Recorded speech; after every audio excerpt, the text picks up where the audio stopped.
Hi, everyone. It's 4 o'clock in New York. Donald Trump is on his way to El Paso, Texas, where deep divisions await him. We'll take you there momentarily, but we start with the case against Donald Trump delivered in a forceful speech this afternoon by Democratic frontrunner, former Vice President Joe Biden.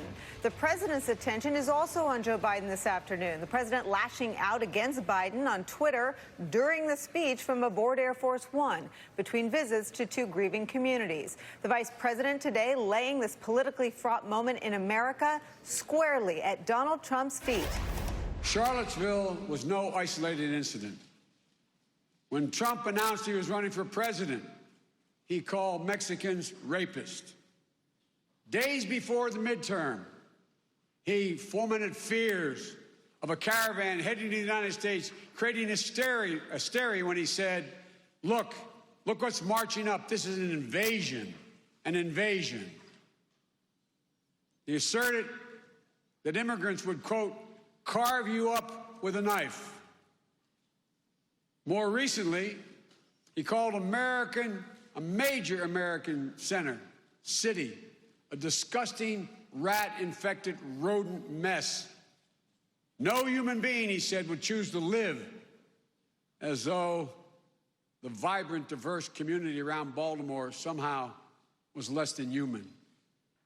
At a rally in Florida, when he asked the crowd, how do we stop these people, meaning immigrants? Someone yelled back, shoot them, and he smiled. In North Carolina, he basked in the chants of send her back, echoing across the stadium. How far is it from Trump saying this is an invasion to the shooter in El Paso declaring, quote, this attack is a response to a Hispanic invasion of Texas? How far apart are those comments? How far is it from white supremacists and neo-Nazis in Charlottesville, Trump's very fine people chanting, you will replace us, to the shooter at the Tree of Life Synagogue in Pittsburgh saying, we're committing genocide. Jews are committing genocide on his people. I don't think it's that far at all. It's both clear language and in code. This president has fanned the flames of white supremacy in this nation. Trump offers no moral leadership, seems to have no interest in unifying this nation.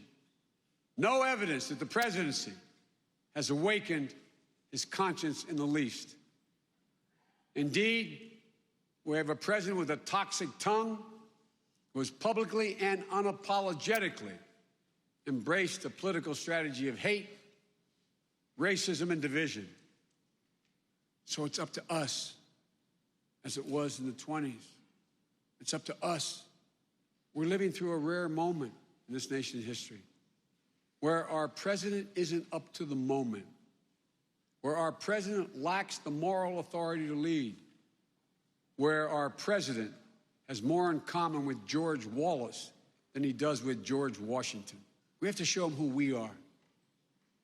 We choose hope over fear. We choose science over fiction. We choose unity over division. And yes, we choose truth over lies. If we stand together, we will win the battle for the soul of this nation. We're the United States of America. There's not a single thing beyond our capacity if we stand together and get up and remember who we are. This is the United States of America, period. Thank you, and may God protect our troops. A president with more in common with George Wallace than George Washington is where we start today with some of our favorite reporters and friends. Elise Jordan, former aide to the George W. Bush White House and State Department, is back. John Heilelmann, he's an NBC and MSNBC national affairs analyst. I'm glad he's here today. Raul Reyes is back. Raul Reyes, I've said Paul twice this week. He's a columnist for USA Today. He's from El Paso. He's making a second trip, and I've gotten his name wrong twice. He was here on Monday. And former chief spokesman for the Justice Department, Matt Miller's back. Joining us from Washington, politics editor for The Root, the one and only Jason Johnson. Jason, let me start with you. You and I have talked the pros and cons of Joe Biden's candidacy. We've given Joe Biden points when the message has been spot on. You've not held back when you haven't felt that it was. Today's message, today's indictment of Donald Trump's fanning the flames of white supremacy, today's litany of the lowest of the low points of a pretty low presidency seem to hit all the right marks. Your thoughts? This is the first time that Joe Biden has distilled what he did in his campaign announcement and actually put it on the campaign trail. It was a rousing speech. It was a passionate speech. He took out both fists. He not just hit Donald Trump, but he sort of tried to rouse America into a patriotic fervor about who we are as opposed to what's been happening lately. This is probably one of the better speeches that Joe Biden gave. The difficulty that he has here, to be perfectly honest, is I also watched Cory Booker's speech earlier today. We're going to get to that. Equally passionate speech. Yes. And I think by comparison that Joe Biden, he still didn't give me enough of a vision of the future. He gave me a vision of what's wrong with this presidency. He told me why he should be president, but not the kind of America that he's going to present. So that's the one main weakness I saw in what was overall a strong speech. Jason, we've got a big chunk of Cory Booker's speech. We're going to get to it, and you're still going to be here. But I want to ask you about, I think Joe Biden put into words and did in public what a lot of people, including in security circles, have done all week, saying it's not a long distance between talking about an invasion of immigrants and the messages that we heard from the shooter at the Tree of Life synagogue. It's not a long distance to travel from constantly attacking migrants to the imagery even of immigrant children, migrant children, asylum seekers in cages, to the language of dehumanization that Raul and I talked about on Monday around his attacks on the city of Baltimore, something I think you can speak to better than anybody. Well, and that's the thing. I think what's also key, Nicolle, about what Biden said is he didn't just link all these things together, and he didn't just talk about the fact that these are sort of national security issues, but he said very clearly how the president has hit this drumbeat over and over and over again, right? It's not just that Donald Trump says bad things and tweets bad things. It's that these things are being adopted by people who then go out and act on them in violent ways. It's not just that the president says terrible things about a particular city, but people see that as being a license to go out and act on what he says, and he never takes any responsibility for it. I think that was one of the stronger points of what Joe Biden was saying. He's like, look, this is not just about talk at this point, right? We're seeing the dangers of this. We're seeing the threats that this provides. This is, again, what he talked about initially with Charlottesville. One of the things that I have to say here, and this is I think this is really, really critical. One of the things that Joe Biden really captures in this speech, and I think every single candidate has to understand this, is his whole theme of the soul of America. I've said this before, Nicolle. You can't win this election just talking about policy. You can't win this election just talking about why Donald Trump is a bad guy or why the Republicans are obstructionists. This is about the soul of America, who we are. Who do we want to be, and who can take us there? Joe Biden made the argument today saying, I'm the one who can grab this flag and take us there. Seems like a lot of Americans will believe him because he did do a very good job of presenting that, at least in Iowa. And, Raul, it's a good point. Elections, people make their decisions right here. Exactly. Gut. Right, that's why I love this speech. I did not have reservations about it in the sense that he did not offer up political solutions, because right now, what people are concerned about, I mean, obviously long-term they care about the election, the issues, but today people are in shock. People are grieving in two cities. People are questioning what kind of country we are and what we're going to be. And I think it is healing for someone like the former vice president to get out there, speak from the heart, and lie and make the direct line between the rhetoric and the activities. And especially for the Democratic Party looking ahead, when you're talking about Latino voters who the Democrats will need to turn out. That, you know, we all know this hits close to home for our communities. The massacre in El Paso, that for Latinos, that was like our Mother AME Church moment. We were targeted. We are, you know, our communities, whether you're in El Paso or any other city with Latino populations, people are very fearful. And I think having someone like Joe Biden come out and voice those fears to the country and leave the politics out of it just for a day or two is very instructive, it's very helpful, and I think at this moment it's the type of inspiration the country needs. I take your point about leaving politics out of it, but this was laden with politics and the kind of politics that strike fear in the heart of Donald J. Trump, which I think is probably why he's tweeting about it from aboard Air Force One between two stops to grieving cities.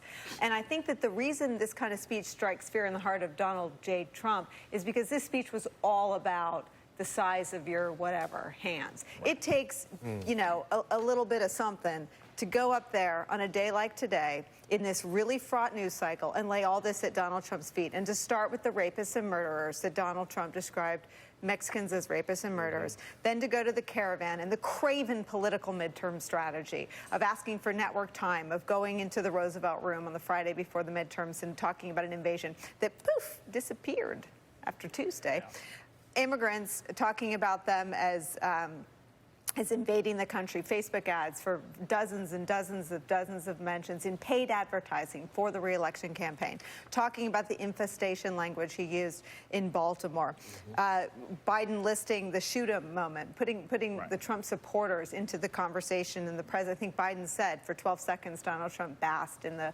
applause and the glee of the crowd, going to the center back moments, which reporters who were there described as a gateway to a darker period in this very dark presidency. And then making this very, very sharp point that it's not a very far distance to go right. from speaking of a Hispanic invasion to fanning the flames of white supremacy and the words of the shooter. The thing that I think was so important about this speech, the nation is reeling from these tragedies. These two communities obviously are, but the entire nation is. And they're looking to try to see what it is that's gone wrong. What is the problem here? What is the problem that we need to solve? And what Joe Biden said today, the problem is Donald Trump. It's not just that there's a scourge of racism and white supremacy around the country that's leading to an increase in hate crimes. It's that the leader of this country sits in the office and fans those flames and encourages those races and you know, uses the same language that they use when they're carrying out these attacks. I thought it was the most important speech he's given so far in this campaign. Me too. And when you contrast it to the way the president's behaving on this trip, you mentioned his tweets from Air Force One, attacking not just Joe Biden, but attacking the elected officials in Ohio who were there, showing up and not coming out and giving a public speech, but showing up behind closed doors. It's important that he saw the victims. I'm glad he did it. That's not enough. He needs to be the person to bring the country together. The problem is he can't be the person that brings the country together because he's the one that tore it apart in the first place. And I'm still struck, it's 3 days old now, but Phil Rucker's piece in the Washington Post framed this whole moment, for me at least, when he said, usually after a tragedy, there's a little bit of stagecraft, there's a little bit of timing. You can't drive a motorcade through a community when they're still responding. Any president deals with those sort of logistical challenges, but this is much different than that. This was an open question over the weekend about whether the president's language contributed, whether his rhetoric contributed to the carnage.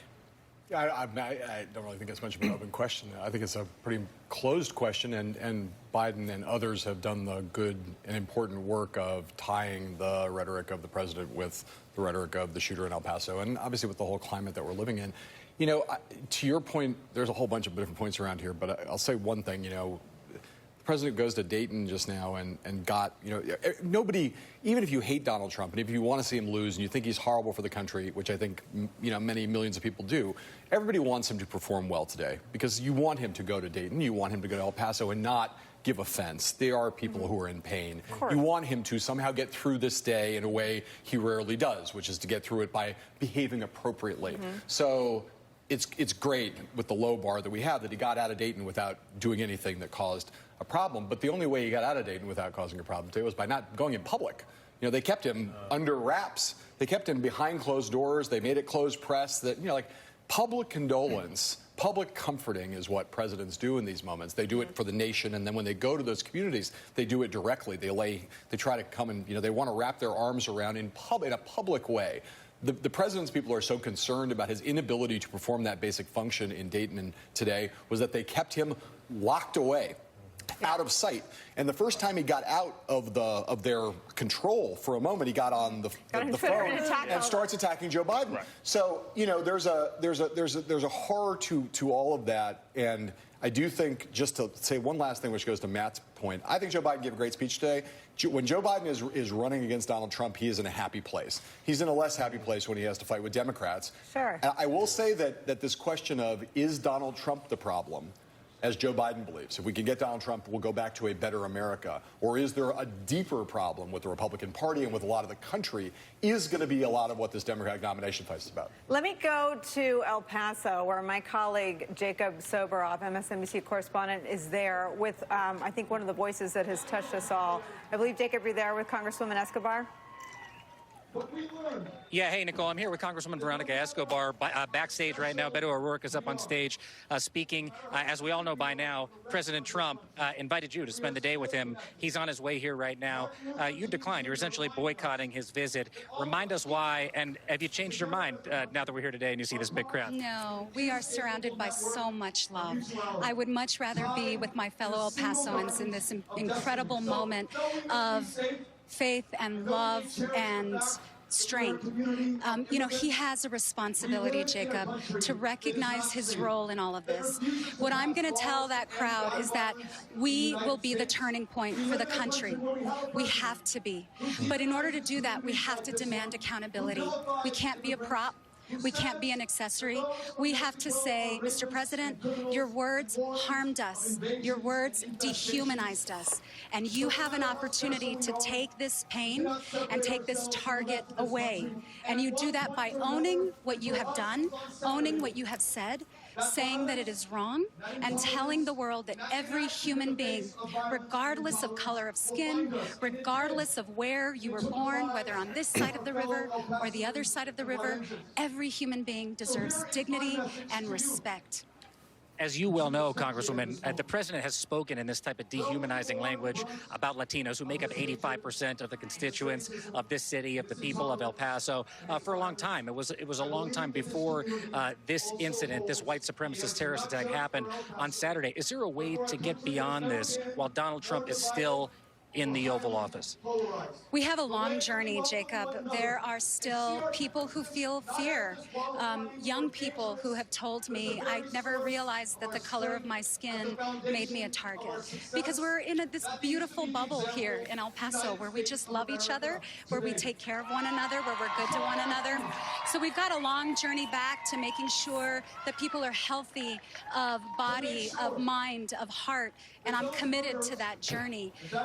But this country also has a journey, a very important journey, and we've got a very important decision about accountability and our role in accountability. All right, Congresswoman Veronica Escobar, good to see you. Thank you very much. I really appreciate it. She'll be on stage next, Nicolle. If I could summarize what she said, all you got to do is look at the sign that's on the front of the stage right under Beto O'Rourke right now. It says not welcome, and there's one person that's targeted at, the President of the United States. There are several hundred people here right now. Beto O'Rourke is going to wrap up. Congresswoman Escobar is going to go on the stage, and in the meantime, I'm going to throw it back to you in New York. Jacob, I've got a question for you. I mean, I think it's important to point out to our viewers that the Congresswoman's position was not black and white. The Congresswoman's position was that if Donald Trump, there was a way for Donald Trump to be welcome in her view, and it was to take back the words that she felt put a target on the back of her community. Any conversations, any sort of work, if you will, diplomatic work back and forth between the White House and the community that you're aware of? I guess the question, no, is the simple answer. And I guess the question is, if there is any effort on behalf of the White House to do anything like that, why is the president up last night tweeting at this man right here, Beto O'Rourke, about his first name and about the size of his rallies in the city of El Paso? He's not interested in bridging those divides. If you look at, again, his actions, teleprompter Trump, as we've all been talking about the last couple of days, had a much different message from Twitter finger Trump that showed up on the internet last night and continued to talk about this morning on the South Lawn of the White House. I had a chance to talk to Beto O'Rourke earlier today, and he said that's why we're standing up here. That's why we're doing this today. That's why all of these hundreds of people are out here to send a message that the way the president depicts what happens here, the way the president thinks of Latinos, people of color, congresswomen of color, I mean, the list goes on, is just not an accurate reflection of the realities on the ground in this city, one of the warmest and most welcoming places I've been in all my time covering immigration on the southern border. Jacob, we're going to be calling on you all hour. I see Beto O'Rourke over your shoulder. If you can grab him, we'll come right back to you. Stay in touch, my friend. All right, I'll do my best. You got it. I'll be back to you. Elise Jordan, Beto O'Rourke has been one of the sharpest, one of the quickest to react. This is obviously his hometown. He's been unsparing in his attacks on Donald Trump and doing the same thing Joe Biden did today, laying blame at Donald Trump's feet for creating this climate, the direct line, and I agree with John Heilelmann's assessment. The question's been asked and answered. But he's also put it back on the media. Stop asking questions you already know the answers to. It's very plain and obvious that Donald Trump is racist. He uses incendiary racial language constantly. This is a pattern that Joe Biden went through case by case in his speech. We don't have to debate, is he any longer? We have to debate, why are we tolerating this? What can we do to get out of this dark hole? And who are the leaders who can lead and can show us out of it? That's why I salute Congresswoman Escobar for not lending her credibility to Donald Trump as he seeks political cover right now. And I commend Joe Biden for powerful remarks today, stating the blunt and obvious truth. You and I have been friends a long time. We both, I think, watched the Trump thing coming with a bit of despair about what happened to our party. But I've never heard you speak like this before. Has something shifted for you? I'm a daughter of the Deep South, and I've been obsessed with Southern history, and particularly the civil rights movement that impacted my hometown. People I know and loved were active in the movement. And I can't believe that right now in 2019 America, we are tolerating this kind of language and behavior. And there are people who are excusing it, people who are leaders who know better. And right now, you work at the White House, you own this too, because you're supporting and uplifting Donald Trump's racist regime. Wow. All right. No better place to hit pause. We have to sneak in a really short break. Don't go anywhere. So much.